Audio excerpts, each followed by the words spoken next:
Okay. Evening, everybody. Welcome to the September executive meeting. Can I start with any apologies for absence? I think there aren't any because I can see all the executive here. Thanks, Chair. We're all here. Super. Minutes of the previous meeting, 20th of August. Am I good to sign them, executive? Agreed. Oh, was there 3 to sign? No, that's all right. It's all right, not to worry. I shall just, oh no, not that one as well. 1 second, people. I need to find, I seem to be going the wrong way. Yeah, that's fine, don't worry, I've got it. You got a pen, Nick, at all? Thank you. Thank you. Okay, so while I'm doing this, if we could move on to item 3, declarations of Are you interest. still discussing the minutes of the last meeting? Yes, that was the point. Okay, sorry, you raced through. I had some questions to raise. Please, Councillor Rowlands. Is it questions or corrections? Well, it may be corrections and maybe slight shifts of emphasis. Page 3, with reference to the second paragraph, the issue about our difficulty in talking about housing, isn't there a case to look at the situation like ours, where we don't actually have any ownership of housing, to see if there maybe some changes could be brought to bear to give us the ability to say things about housing where an external housing authority is involved? Is it worth pursuing that? Because otherwise we do actually express a view which really goes nowhere.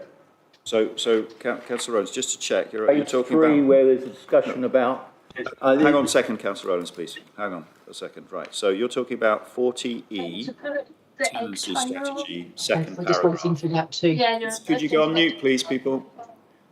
You're talking about item 40E, tenancy strategy, second paragraph. Is that correct? Yeah, that's right, yeah. Okay, so Councillor Rowlands, this is not a discussion of the paper or a discussion of the topic. It should be to correct the minutes. So the point here is to say, are the minutes a true reflection of the meeting? Yes or no? So do you have a correction to the minutes? If you wish to ask questions... say about the paragraph... So 1 second, Councillor Rowlands. If you wish to ask questions about the topic more generally, we can do that later under the section where questions by members, yeah? Fine. Can I say that it's a rather puzzling paragraph? It seems to be, to some extent, self-contradictory, the 2 sentences in it. Perhaps it could be tidied up a bit. Do you have a suggestion as to what exactly is I haven't, the no, issue? but perhaps whoever drafted it could have a look at it. But it seems to be self-contradictory to some extent. Okay, so what I'm going to... Sorry, say something? Yeah, second paragraph, yeah. Do you want to chip in? Thank you, Leader. Thank you, Councillor Rowlands. The second paragraph is correct in what it says. We don't own any housing stock, and just to clarify that whilst the providers would need to have regards for the tenancy strategy, they don't have to adhere to it. So I think it does reflect the conversation and what was said by the housing manager at the time.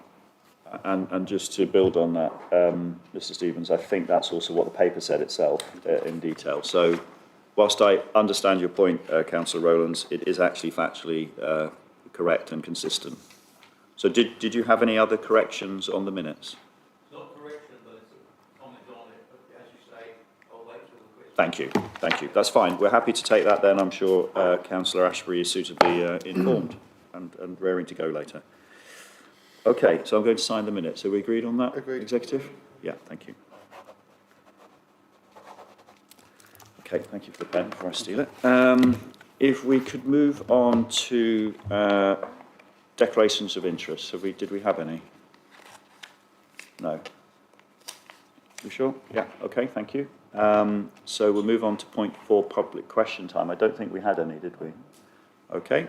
So, but I am aware we've got a member of the public that's joined us, so thank you very much for showing an interest in the workings of the council, and hopefully we can address your questions through the relevant member later to make sure we keep hearing the voice of the residents in this meeting. And I think maybe we might have to have another look at how this works to try and encourage questions by members of the public in real time if needed. If we move on to questions by members, can I suggest, rather than ask Councillor Rowlands to repeat his point, that maybe now, Councillor Ashbury, you could respond to it? Did you hear it? It was. Did you get the point, or do you want Councillor Rowlands to repeat it? I think I understood the point, and the answer is fairly straightforward. A little as Mr. Stevens pointed out, as we do not own any housing stock, our only recourse with our social housing providers is we can ask them to be minded of our tenancy strategy, but we cannot hold them to account against it, which I think was the point you were trying to make. Why can't we hold them further to account? And it's to do with the relationship that we have, as we are not a housing stock provider. Please, Councillor Rowlands. Yeah, yes, what I was suggesting is that with a new administration and a new government, there could well be a chance to acquaint them with the situation we find ourselves in and ask that changes, that where we have such a vested interest in quite an appreciable amount of social housing, that is taken care of, to ask the Housing Minister to have a look at that situation, to give us some sort of, and there must be other authorities like ourselves, some say in the management of the housing stock in our particular borough. Okay, so Councillor Ashby, do you want to respond to that, or would you like me to have a go? Yeah, no, you go first, and I can add. I think whilst I may feel very important, I'm not sure I have much of a sway with the Housing Minister, the new Housing Minister in the new government. And I'm still not 100% clear what it is that you're asking. Is it to do with our tenancy strategy, or are you asking generally more control over what social housing providers do for us within the borough?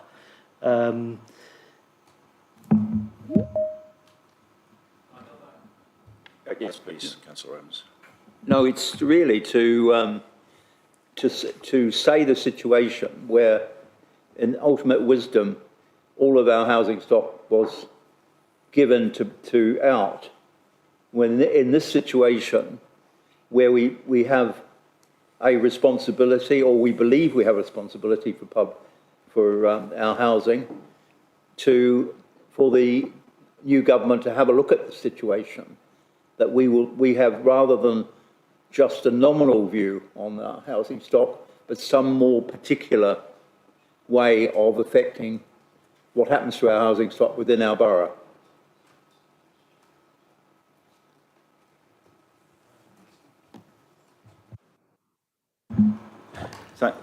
Please, Councillor. I'm just going to say, I think this may be something we need to take offline, Councillor Rowlands. Perhaps you and I can have a discussion about it outside of this meeting, because I'm unclear of what influence we can exert on national government. So perhaps we could have a discussion about it and discuss whether there is a possibility of a way forward along the lines that you're suggesting.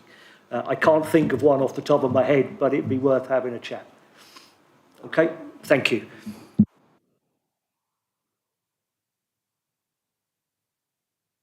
Sorry, thank you everybody for your patience while Mr. Stevens and I were just consulting. So we do have the option as a borough, Councillor Rowlands, which I think is part of your question. We do have the option of having our own housing stock. We could go through the process of doing that.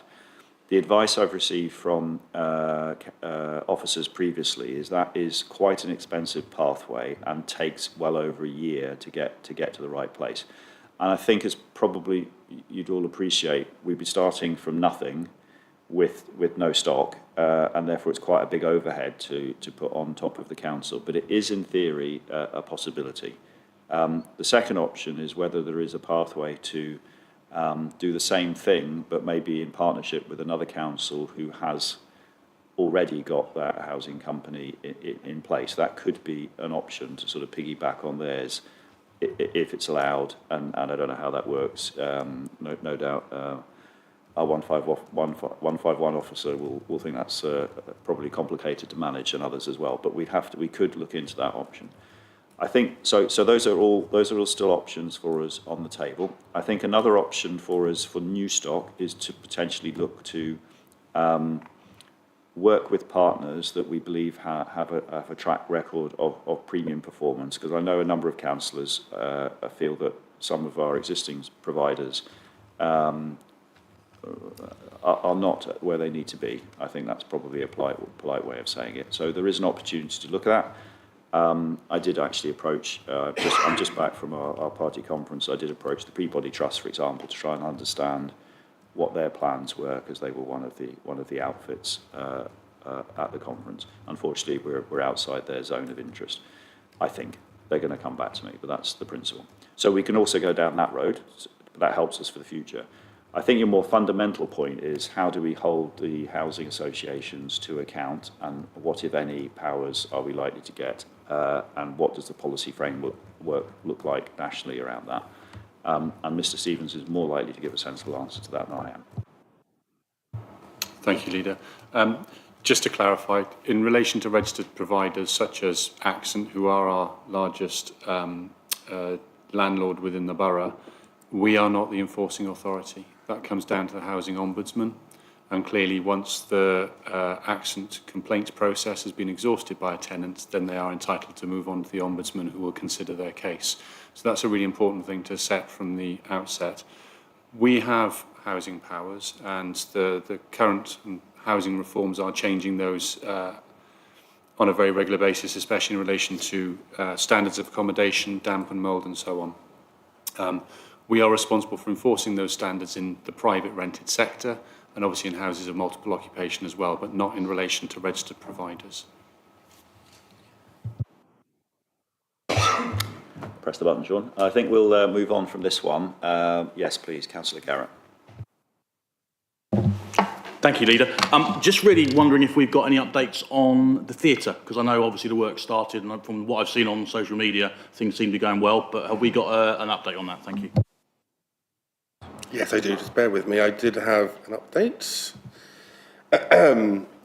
So as of, bear with me 1 second.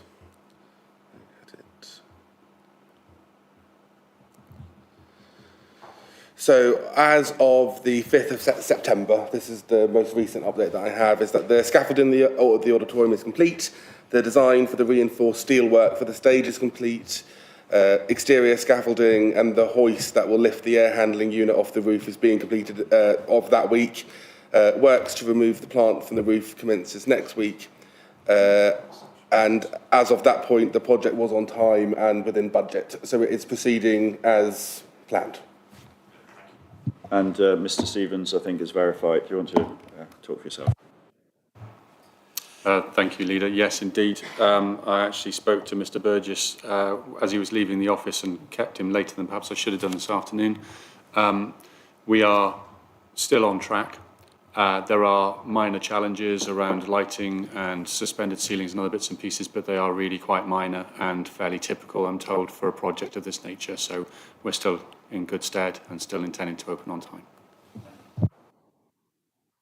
To add on for it, so as a part of the project, myself and Councillor McIntyre are receiving regular updates throughout the process, so we can make sure that we're keeping on top of the progress that the works are making as well. Thanks for the question, Councillor Garrett. It's good to keep it at the forefront of everybody's mind. Any more questions in the chamber? Yeah, Councillor Rowlands, and then I see Councillor Wilson's got his arm. Okay, this is a question of, regarding the decision in relation to, and a review of the question in relation to social housing in the proposal for the Dettington Barracks. There's been, the amount of social housing has been reduced to from 35% to 15%. Should we not again approach the Minister about going back to the original 35%, which was in the original proposal? Councillor Ashby, do you want to? I think it's about Middenhurst and the affordable percentages. I think with all development, we have in our emerging local plan a requirement of a starting position of 40% affordable housing across the different tenures of affordable housing. When we get into working with developers, we have to go through viability to look at whether or not at that level the development is viable and whether the developer will bring it forwards or not. And in certain cases, and I am mindful of many of the developments in Lindenhurst which have taken a while to build out, we have had to agree a reduction in the amount of affordable homes on those sites in order to bring them forward. Okay. Councillor Rowlands, could you just press your mic down for a second? Mr. Chinnan, did you want to come in? Yeah, just to clarify. So originally it was 35% in terms of the overall quantum back when the outline application was granted. In 2022-23, there was an application submitted to reduce that quantum from 35% to 15%. They did submit a viability report, which was assessed independently on behalf of the council. It went to planning committee, and members granted in favour to actually reduce that quantum. So everything has been has been tested in terms of the viability. As you know, build costs and also interest rates are high, and obviously it's impacting the level of affordable housing which has been provided across, not just across this borough, but across England as well. So I just want to clarify that. So that's been through the viability regime, as you can say. It's been tested, and that's the reason why it's down to 15%. Councillor Rice, just to come in. Thank you. Obviously, as I don't know if I should declare an interest as it is my ward. So as part of the Section 106 legal agreement that Mr. Chenier was just describing, there was also included the clawback phase, or which is, I believe, phase 5D, which would be if after it's been fully built, as apart from that phase, if there has been built and if it's been determined that through the sale of all of the houses that there is actually capacity for further affordable, there is a mechanism within the process to claw that back, either through money or through further allocation of houses. But so I just want to know, so there is, within the mechanism of the Section 106 legal agreement that was agreed, there is further steps that we are able to take. However, that's dependent on, as the head of planning just said, a variety of other measures as well. But so I thought I just wanted to add that bit. Good, thank you. Right, we'll go to the to Councillor Wilson, to the TV screens. Thank you, Leader. I was just wondering if there was any update on the Whitmore Road Park refurbishment in Bagshot. Has the land transfer gone ahead, and has it been possible to progress the next stages of the refurbishment, like tendering and design, and start on the public consultation? Thank you.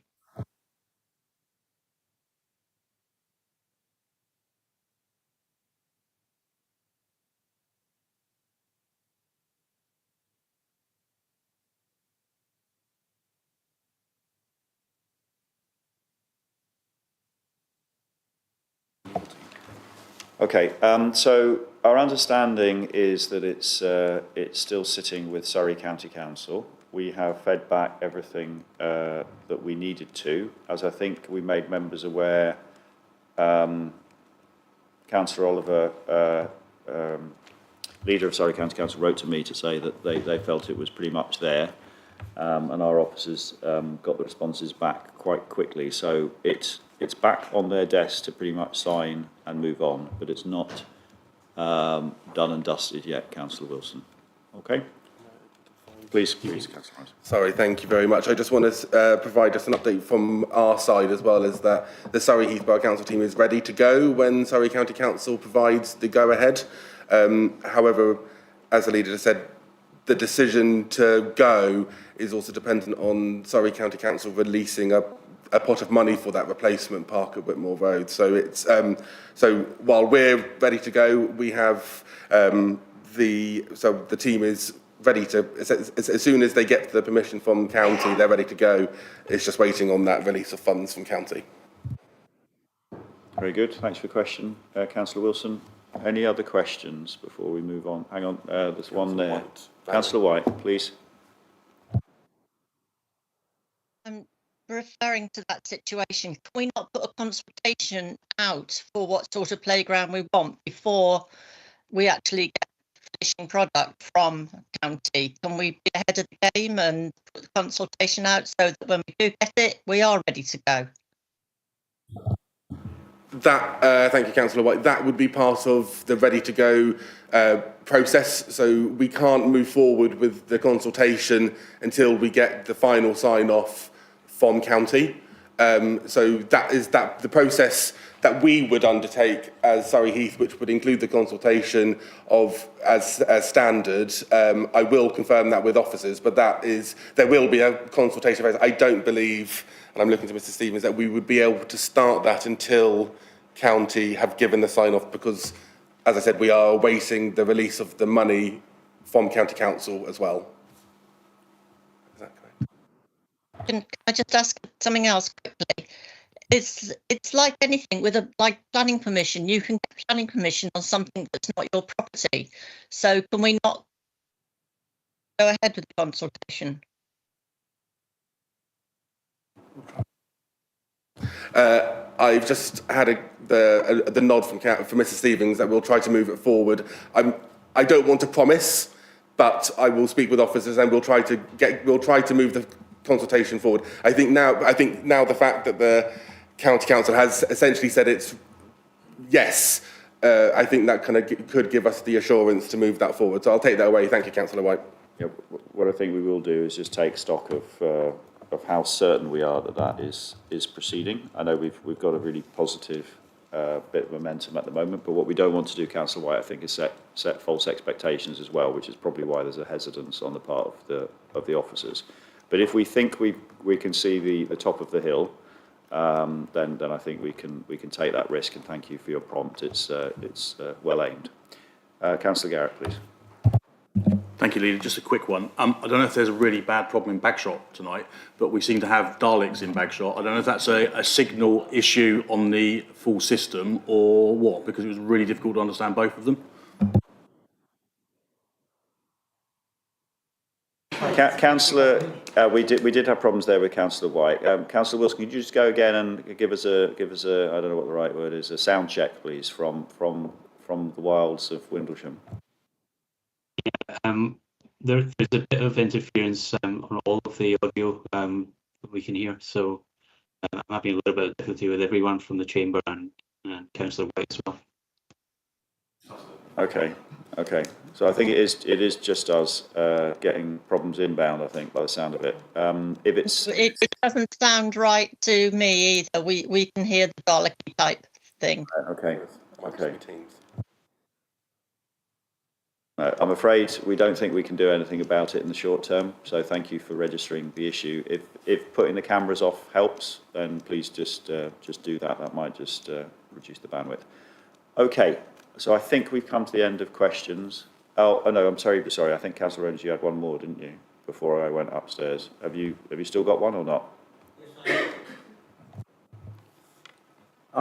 This is relating to the second paragraph of the report of the last meeting.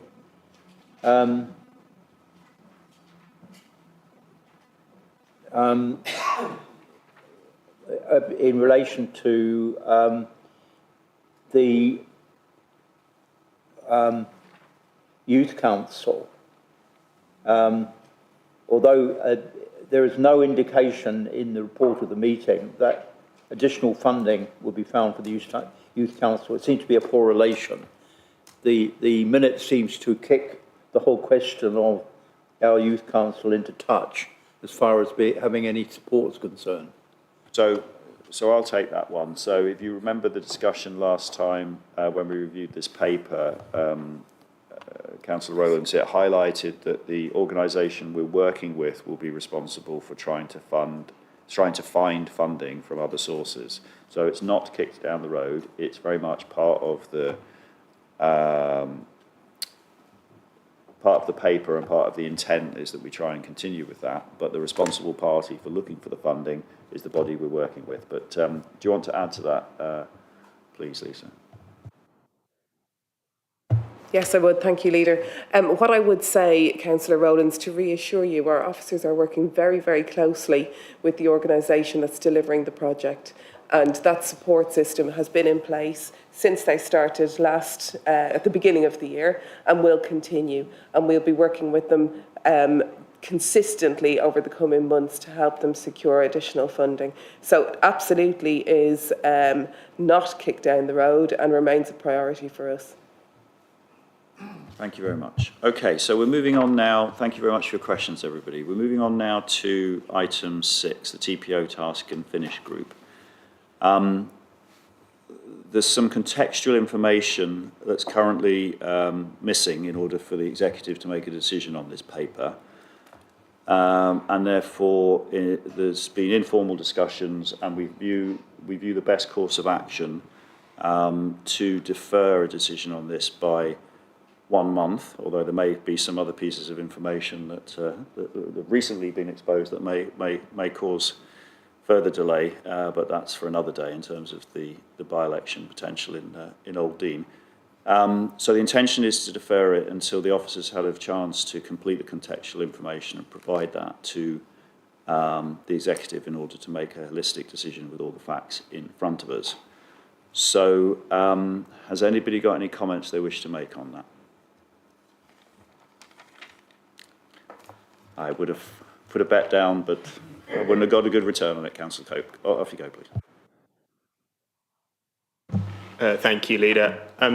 To be quite frank, this is getting a little bit farcical. We came here in July with a working group that has a Liberal Democrat majority recommending a £40,000 funding for this. It was pulled at the last minute. The working group met again with a Liberal Democrat majority, and it came back recommending £100,000 of funding for this. There was a press release put out by the council with the headline, "Council responds positively to residents' TPO concerns with wider review." I can see it's been deleted because I can't find any more quotations for it. People's hopes are being raised, and they're being dashed. That is the first thing. It is a complete communications failure by this council. And it's not fair to the people of Wellington Park, who have been waiting for nearly a year since this petition started to get a resolution. This administration came in committing to listening to residents. I think I'm right in saying I was the first person to bring a petition to the council, and it's been kicked down the road again. And I think there is a wider point here about whether the council's leadership knows what it can spend. It couldn't spend £40,000 in July. Then a week ago, it could spend £100,000. And now we've said, oh, well, we don't know if we've got any money. We'll have to wait until next month. Do you know whether you can spend this money? Is this ever going to happen? Or do I need to go back to my residents and say they've been failed by this council? No, so they haven't been failed by this council. So, as you know, Councillor Cope, we worked with you to bring forward this, the original petition in showing some flexibility, because we very much wanted to work with you and others to bring forward the needs of the residents. The initial proposal, as you know, from the TPO process was just for Wellington Park. and we saw an opportunity to look more holistically at the issue having been raised, because it isn't just an issue for Wellington Park, it's an issue for other residents. It would, however, be negligent of this executive to make a decision if we have not got all the contextual information. We do not have all the contextual information today to make that decision. The officers are working on improving our understanding and providing that information, and then that's the right time to make that decision. We cannot do what others have done in the past and make decisions on the fly, including buying the House of Fraser, with incomplete information. It is not consistent with good decision making. So I am not embarrassed in any way about deferring the decision, because we need to have all the information in front of us when we do.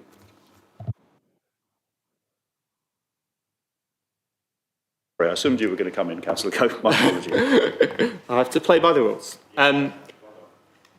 What I would ask is, do you think it's negligent to put out a press release strongly indicating that this was going to happen tonight, which residents in Wellington Park read and were very happy with? And from reading that press release, I was pretty sure I was, punching the air. I thought, finally, we've done this. And a week later, you tell me you're kicking it down the road again. I mean, that's not good communications to our residents, is it? So the press release process follows a certain rhythm. It doesn't say that we've made the decision. It says we're proposing to make a decision. That's what the press release says. The information became available, or the lack of information became available to members of the executive late last week, and therefore that's when we acted to remove the proactive communications that were put in place. So it's definitely not negligent, and it's important that at all points in time the council makes the proper decisions. So we need adequate information to make the decision in good faith at that point in time. And if that means we wait a month, we wait a month. Councillor Garrett, please. Thank you, Leader. Just following up on your last statement, the lack of information. The paper was signed off on the 8th of September, assuming that all the information was there. So we're now saying that all the information wasn't there. So why did the paper then get put in this pack to be sent out if the information wasn't there? And if the information was there but now it's not there, what is it that's suddenly come to light? Are you able to tell us that, okay, so you're not able to tell us why, yet we still send a press release out, unfortunately, which leads us to believe, because I think most of the press releases that have come out of the council under this administration are usually preempting papers that will be agreed at the council, okay? So quite rightly, Councillor Cope thought that this was going to be another one of those, yet that's not the case. So I'd like to, you're not obviously in a position to tell us why you can't put this through, but it does seem a little bit strange that a paper's been read. I know how the system works. Paper's been read, been discussed, been agreed, and now effectively, and it wasn't even pulled, is now being pulled. I'd just like to try and understand that process. So it's not being pulled, it's being deferred. It's being deferred. And I think, listen, Councillor Garrett, you and I have many conversations online and offline. I don't think you would expect us to make a decision if we felt we didn't have adequate information. Now, I know that doesn't suit necessarily a number of people's narratives, but we will not be making the decision if we have contextual information missing that we need to make the decision. So that is why we propose to defer. I accept the fact we got caught out with the proactive press releasing, trying to inform residents about the things that are coming up and getting them interested in what the council's doing. I can accept the fact that happens, 1 in 50. What it does mean, though, is that actually, as the process exists, it works, because the decision gets made here today or at subsequent executive meetings. It doesn't get made when we issue a press release. Please, Councillor Cope. I just query the wider approach of why do we put out a press release before a decision's been made, particularly like 1 week before. I can't really see any advantage to it, and it just gets residents' hopes up. So that's not a relevant question for this decision. Yeah. So it is about trying to engage the community in what we're doing, which I know is consistent with what you would want as well. And on this occasion, we've been caught out by the timing. It's not. Nobody was negligent in this process. We just got caught out as soon as we had as soon as we were informed about the contextual information being missing. We then acted. Now, again, I'm not going to apologise for the fact that we didn't, push officers to work at the weekend to pull it quicker, because I don't think it was of that order of magnitude that we needed to do that. So that's why it was up for a couple of days, and that's life. So I'm going to move on to the motion. No, I'm sorry, Councillor Garrett, we're moving on now. I'm going to move on to the motion to defer. Executive, we all agreed to defer this item? Agreed. Thank you. We move on to item 7, the write-off of irrecoverable bad debt. And I think this is with you, Councillor McIntyre. It is, thank you, Leader. So I've brought the write-off of irrecoverable bad debts, which is a report we bring every 6 months. You'll see that in terms of council tax, we're looking to write off just over £1 million, and business rates just over 210,000. In terms of write-offs, we follow quite a strict policy. So the process is the same process that we go through. As you can see by the report, we do a good job in terms of collection of rates and council tax, but clearly there are some instances where individuals and businesses cannot afford to make those payments for various different reasons. And whilst we do what we can to obviously support the residents and businesses through that process, there is obviously occasions where we then need to write that off. There is one sort of large figure. The normal sort of write-offs are in line with previous reports. There is one large number in there, which is obviously in the exempt items, which is just under £1 million in its own right. That is due to a company going into receivership in 2019. So there's been work ongoing to try and to recover our part of that debt, but we are unable to, so that's included in here. All figures have been provided for, so there is it's already included within our financial statements. Does anyone have any questions? Councillor Garrett was first up, so Councillor Rowlands, could you put your mic off, please? And I know these are the rest of the report is part 2, so I will be very careful in the way I ask the questions. I've got 2 questions. So if we look at page, well, it's basically 25, 26, 27, referring to what Councillor McIntyre had just mentioned. I'd just like to understand the process for this, because my understanding is that the council collects council tax from its residents, and the landlord of a place like this will collect it on behalf of the council, I believe, from the residents. Now, assuming that to be the case, the figures say that the new liability demand was issued on the 18th of November 2019, and a month later, the company went into administration, so that's 20th of December 2019. So that's 5 years ago. So the assumption is that this money has been collected. That's my assumption, and I would obviously want to be corrected. This money has been collected within that period of time and hasn't made its way to Surrey Heath Borough Council over 5 years ago. And I'd just like to try and understand the process, because it's not I'm not asking a leading question. I just want to understand it because I'm not quite clear on it from all these figures that are here. And you want me to stop there and come back to my second question? Yeah, please. Thank you. Mr. Watson, I think this is coming your way. Thank you very much, Leader. Thank you, Councillor Garrett. The situation is, as you can tell from the timeline, that once the properties become liable for council tax, we will send a bill out to the, in this case, the landlord, a bleak owner of those properties. They get a period of time to pay for it. In that period of time they had to pay for it before we started any recovery action, they declared themselves into receivership, administration, bankrupt, or whatever term you want to use. At which point the affairs of that organisation are being handled by the administrator. It's an unfortunate bugbear of mine that I always keep going on about, that when it comes to taxation, HMRC become a priority creditor, but local authorities also collecting taxation for the local residents do not become a priority creditor. And therefore we sit at the bottom of the pecking order in priority of getting our debts back. I would dearly, dearly love to be able to change that, but I can't.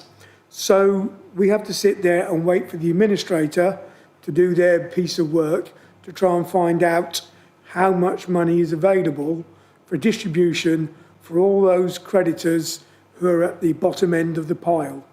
And it turned out, in this case, that there was none. After the priority creditors, HMRC, the administrators take their share, we had no dividend left for distribution. But until we get confirmation that there is no dividend, we can't take the write-off action. We only recently received, in the last few months, confirmation from the receiver that there would be no dividend paid.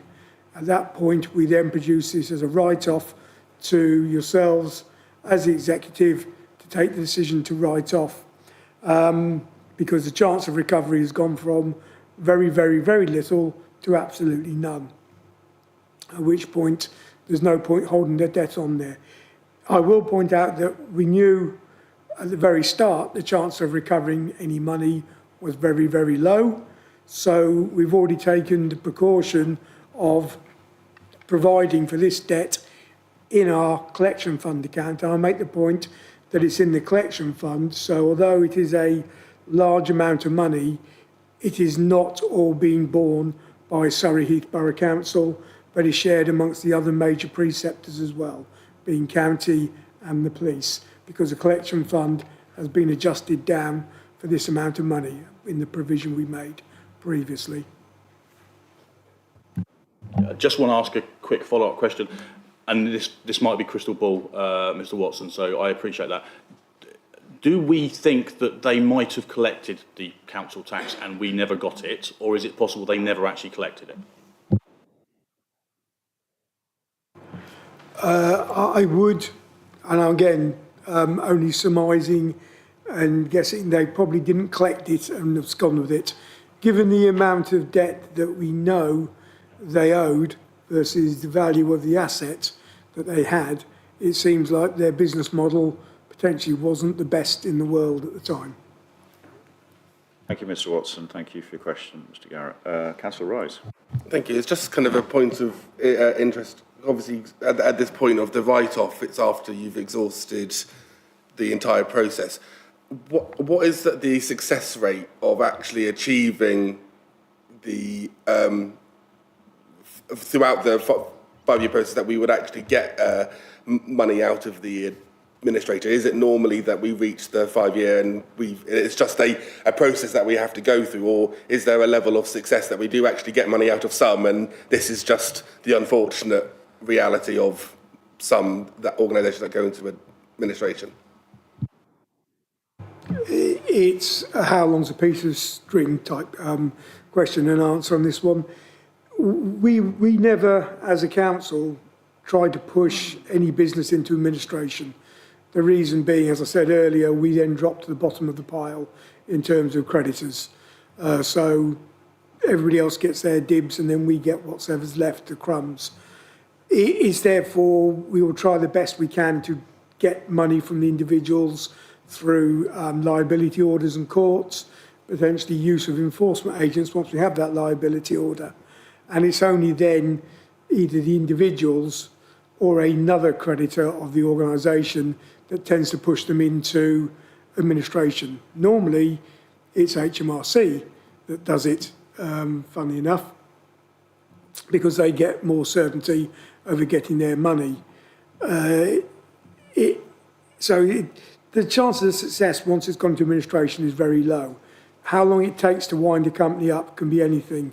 There's still companies out there that we've probably got on our books that still haven't been completely wound up because they're trying to assure themselves as the administrators they've got every single penny they can to pay the creditors. Councillor Garrett. Thank you. This one won't be as complicated. So page 21, second line down, untraceable, no prospect of payment. I just want to understand the process because I know where this person is with a very short source online because I happen to follow this person on LinkedIn. So I'd just like to understand the untraceable. Obviously, if a company has folded and a new company has created, but the person was a director of both companies, how do we stand on that? And I will happily give you the details offline, Mr. Watson. Thank you very much, Councillor Garrett. I will gratefully accept those details. If we're referring to a company rather than the individual, then it goes back to very ancient case law, and my learned colleague on my right here will probably correct me if I go wrong, but there's a thing called the veil of incorporation, where the entity that is a company, particularly a limited company or limited liability partnership, that exists as an entity, not as the individual. So we're unable to pursue a company, but we can pursue an individual if it's themselves. But in this case, the debt's owed by a limited company, and that's the veil of incorporation that protects the individuals who are part of that company. Any other questions on this report, please, Councillor Claret? Yeah, I'm just wondering, we're writing off all these debts, okay? So that means we don't see a list like of these people again. Do we know, let's say in 6 months, because you say we review them every 6 months, in 6 months, will we have a similar size list? Or as we keep writing them off, do they get shorter or does the list stay much the same length? So the number that amounts we write off are fairly constant because it's a consistent process. We will consistently have new debts coming online. I hope, I'm fairly certain, there will not be another big debt as in the magnitude of this one because this was a one-off. Again, so we know about it. We're just waiting for the administrator to tell us. In terms of some more of the individual debts, then it would just be, it's a constant flow through. We do try and get them. What we do, the right word to say, is make sure we're going after the people we think can pay. We won't harass, chase vulnerable people for money that they haven't got because that doesn't benefit anybody. So we do have the conversations and we will have a good record of pursuing debts because quite often if you don't pursue the debt, people ignore it and they get into more debt. By having the council or the council's agents knocking on the door sometimes brings people to come and talk to us, whereas a number of letters sent through from the council don't. And part of the reason why we do have this process where we are quite robust in our pursuit is it brings people in and then we can sort out payment arrangements where we can pay over a number of years to reduce that debt or even put them in contact with debt cancelling people to help them out. Thank you, Mr. Watson. I think it's fair to say it goes through an economic cycle. There's an economic cycle impact as well, isn't there? So we could envisage that with people still struggling with the cost of living that we might see a spike through the winter period, perhaps, as the impact of the winter fuel allowance changes and the energy price changes hit. Would that be fair overall in terms of the economic cycle impact on individuals? It's probably more a rhetorical question, that one, I think, along the lines. Yes, we'll obviously do that. We are working very closely with people who do have financial difficulties. Potentially, we're now helping people with pension credit to get themselves on that list as well. Very good. Councillor Rowlands, please. Yes, I was just wondering how our performance compares with other people who might be seeking recovery of debt, like Surrey County Council. I think I heard right that we're at the bottom of the pile after Surrey County Council. Where do we stand in the list of if there are other creditors lining up in this situation? So maybe you could just remind members and the general public the hierarchy again, Mr. Watson, but also specifically that if there is a bad debt, how that plays back to the individual bodies that you collect for. Yes, I'll have a go. Obviously, whilst the debtor is not in administration or an individual voluntary arrangement or a company voluntary arrangement, we can pursue the debt. We have a very good track record in pursuing debts because we tend to follow the correct process, which is send an invoice, remind the invoice, send a 7-day letter, seek liability order, and then once we have a liability order, enforce on that debt where we can. It's borne out by the fact that, and I make no bones of saying it again, we have the highest collection rate for council tax in the country. We have the equal highest collection rate for business rates in the country. Business rates is one of the most effective taxes in the whole of the country in terms of the amount of tax that's collected percentage-wise across all local authorities, of which half goes straight to the government first time round, plus they get tariffs onto other authorities. So when you say we're bottom of the pile above Surrey County, I'm not quite sure where it is you're coming from. In terms of our council tax and business rates, we are up there at the top in what we collect. Other people have said that we may be one of the more harsher councils in going in and collecting money. Every pound we don't collect is another pound that the council taxpayer who does pay their council tax has to find.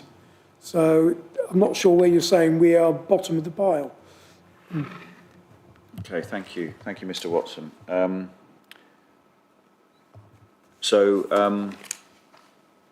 Thank you for your question, Councillor Rowland. So I think if everybody's okay, we'll move forward.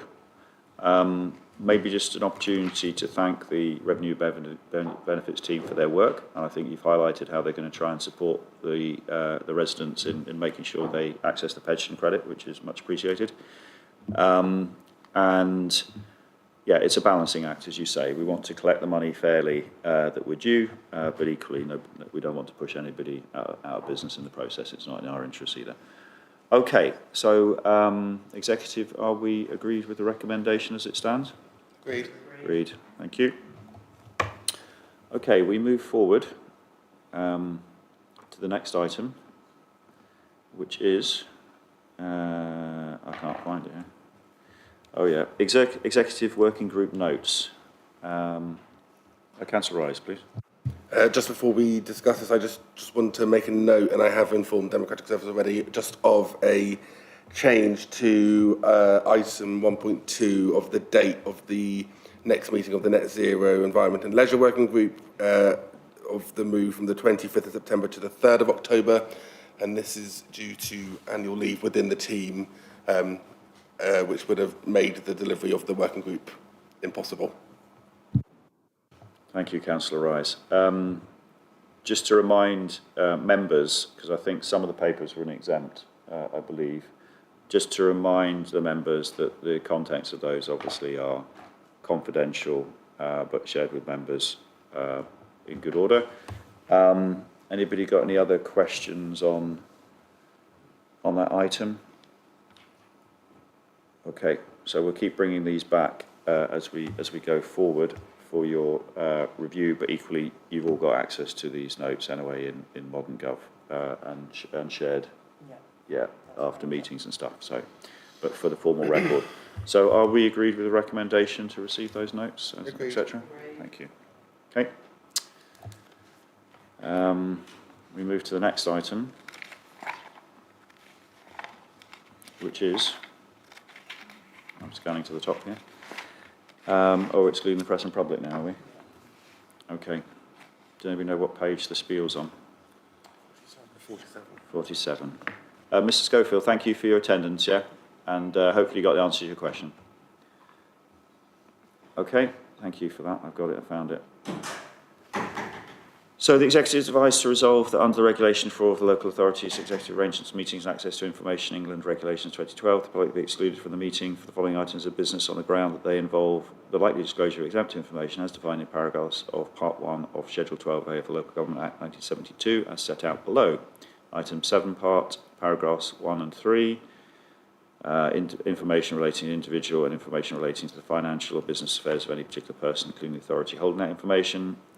Item 8 part 1/3, information relating to the financial or business affairs of any particular person, including the authority holding that information. And item 10, paragraph 3, information relating to the financial or business affairs of any particular person, including the authority holding that information. Are we agreed to do that, Executive? Agreed.